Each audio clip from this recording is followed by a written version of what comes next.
The battle over deficits. I'm Brian Lilley with TheRebel.Media. You've been hearing the Liberals and the NDP attack Stephen Harper and the Conservatives pretty much for weeks now. They're saying the Conservatives are already in a deficit situation, that the Conservatives spend too much money, which is kind of funny. I agree. The Conservatives do spend too much money. They spend too many tax dollars. The government should be smaller, but the Liberals and the NDP have actually been calling for higher government spending since Stephen Harper and the Conservatives took power. All throughout the recession in 2008, they claimed the deficits were not high enough. Stimulus spending had to be more. They wanted more spending.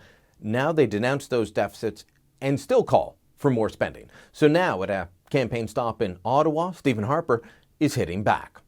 And so they will run up deficits, both of them. Justin has finally admitted that.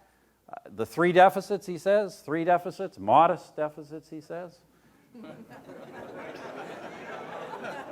Well, at least $10 billion of modest deficits, which don't seem so modest after all.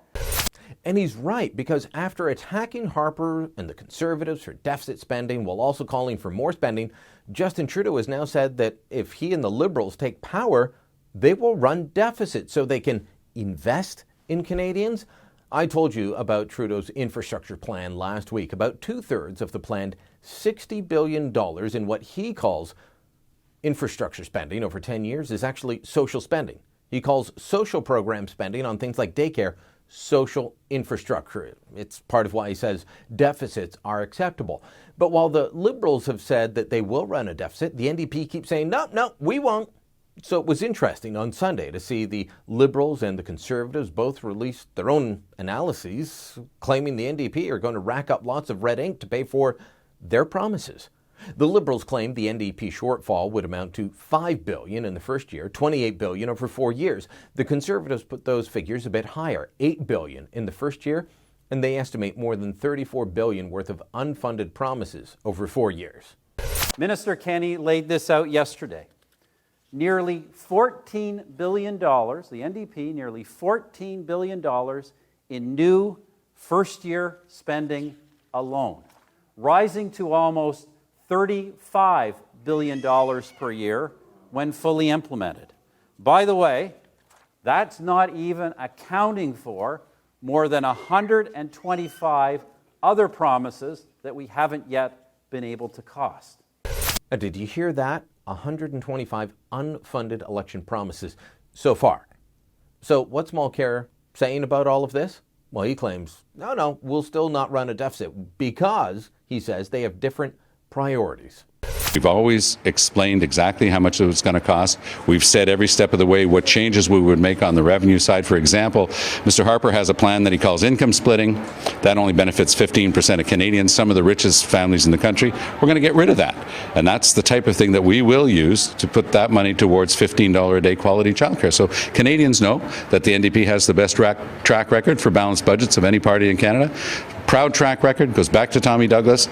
I've got that experience around the cabinet table. I am not going to be leaving this type of debt on the backs of future generations. So we're going to do things differently from the Conservatives. We're going to remove some of the things that they've been spending money on. We're going to bring in our own priorities. But every step of the way, it's going to be costed. It's going to be realistic. But I thought that the Conservative number was ridiculous.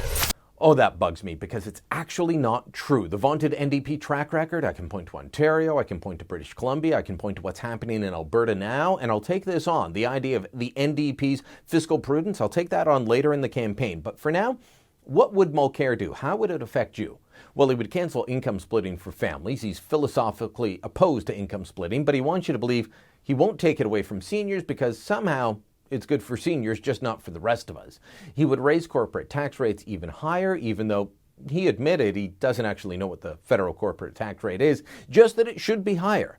He would also hike capital gains taxes, so if you've invested for your retirement, you could take an extra hit because, well, he's a socialist and he thinks money needs to be taxed at every turn, of course.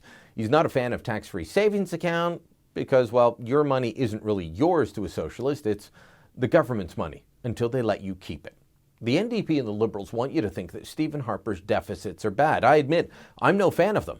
But Justin Trudeau now admits a Liberal government would run several years' worth of deficits, and the NDP, well, they're either going to run deficits or hike taxes so high that it will kill the economy, which will eventually lead to deficits.